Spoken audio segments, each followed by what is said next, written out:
থেকে বিদায় দিয়ে আমরা 2026-এ পদার্পণ করলাম। এই একটা বছর আমাদের একগুচ্ছ শিক্ষা দিয়ে গেছে।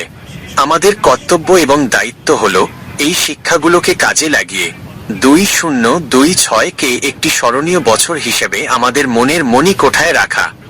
যদি আপনি আমাকে জিজ্ঞাসা করেন পৃথিবীতে সবথেকে মূল্যবান জিনিস কি, আমি বলবো সময় এবং অভিজ্ঞতা। এই সময় এবং অভিজ্ঞতা আপনি চাইলেও কখনো ফিরিয়ে আনতে পারবেন না, আর অন্যের অভিজ্ঞতাকেও নিজের জীবনের অংশ বানাতে পারবেন না। একটি কোম্পানিতে কাজ করা দুজন মানুষের বেতন, স্যালারি কিভাবে আলাদা হয়? অবশ্যই আলাদা হয় তাদের অভিজ্ঞতার কারণে। যে মানুষটি 50 বছর ধরে কোনো কোম্পানিতে কাজ করছেন, যার বয়স 75 বছর, তিনিই কোম্পানির শীর্ষে থাকেন এবং তার বেতনও সবথেকে বেশি থাকে। আপনি যখন কোনো কোম্পানিতে যোগ দেবেন, আপনার যা বেতন থাকবে 10 বছর পরে তা 5 গুণ হয়ে যাবে। আর এই সবকিছুর কারণ হলো অভিজ্ঞতা। 2025 আমাদের যা কিছু শিখিয়েছে সেটাকে আমরা অভিজ্ঞতা হিসেবে কাজে লাগাব। এই অভিজ্ঞতা প্রয়োগ করতে পারাটাই হলো আসল ব্যাপার। বিশ্বাস করুন, অভিজ্ঞতার মূল্য আমি ভাষায় ব্যক্ত করতে পারবো না। পৃথিবীতে 24 ঘন্টায় কেউ কোটি টাকা কামায়, আবার কেউ মাত্র 300 টাকা আয় করে আটকে যায়। এর মূল কারণ অভিজ্ঞতা। সবাই সোনার চামচ মুখে নিয়ে জন্মায় না, কিন্তু কেউ কেউ নিজের জীবনটাকে এমনভাবে সাজায় এবং লক্ষ্য স্থির করে যে বস্তির জীবন থেকে 5 স্টার হোটেলের জীবনে পরিবর্তন হয়ে যায়।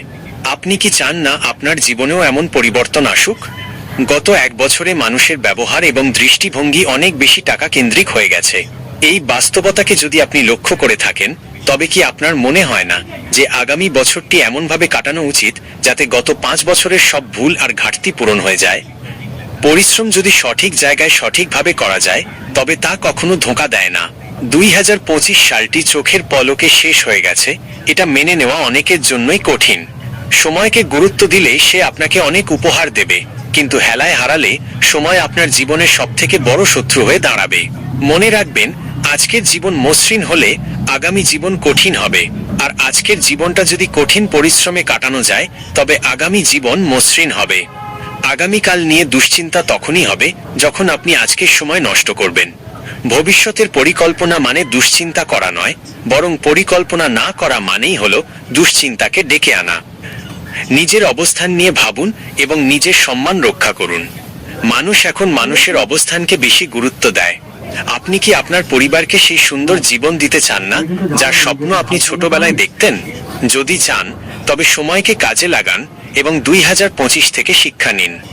আপনার প্রতি মানুষের নেতিবাচক ধারণাগুলোকে পজিটিভে রূপান্তর করতে চাইলে কিছু তো করে দেখাতে হবে। আমার একটি পরামর্শ, আপনি যেমন হতে চান ঠিক তেমন পরিবেশ, এনভায়রনমেন্ট বেছে নিন। যদি আপনার আশেপাশে নেতিবাচক পরিবেশ থাকে, তবে সেই পরিবেশ ত্যাগ করুন। গত 1 বছরে নেতিবাচক কথা আপনার কতটা ক্ষতি করেছে তা কল্পনাও করতে পারবেন না। নিজেকে ভিড় থেকে আলাদা করুন। ভিড়ের অংশ হলে কেউ আপনাকে মূল্যবান মনে করবে না, কিন্তু আলাদা কিছু করলে সবাই আপনাকে সম্মান করবে। 2026 হোক আপনার উন্নতির প্রথম বছর। নিজের লড়াই নিজেকেই লড়তে হবে, কেউ আপনার হয়ে লড়বে না। সোশ্যাল মিডিয়ায় স্ক্রল করে সময় নষ্ট করা মানে নিজের সাথে বেইমানি করা। এ যুগে শিক্ষিত মানুষের চেয়েও শক্তিশালী বা পাওয়ারফুল ব্যক্তিত্বকে মানুষ বেশি সম্মান দেয়। তাই নিজের অবস্থান শক্ত করুন এবং জীবনে কিছু করে দেখান। গত বছর আমাকেও অনেক কিছু শিখিয়েছে। আগামী 5 বছরে যা করতে চাইছিলাম তা আমি এই 1 বছরেই করব। হয় করব, না হয় মরব। Do or die.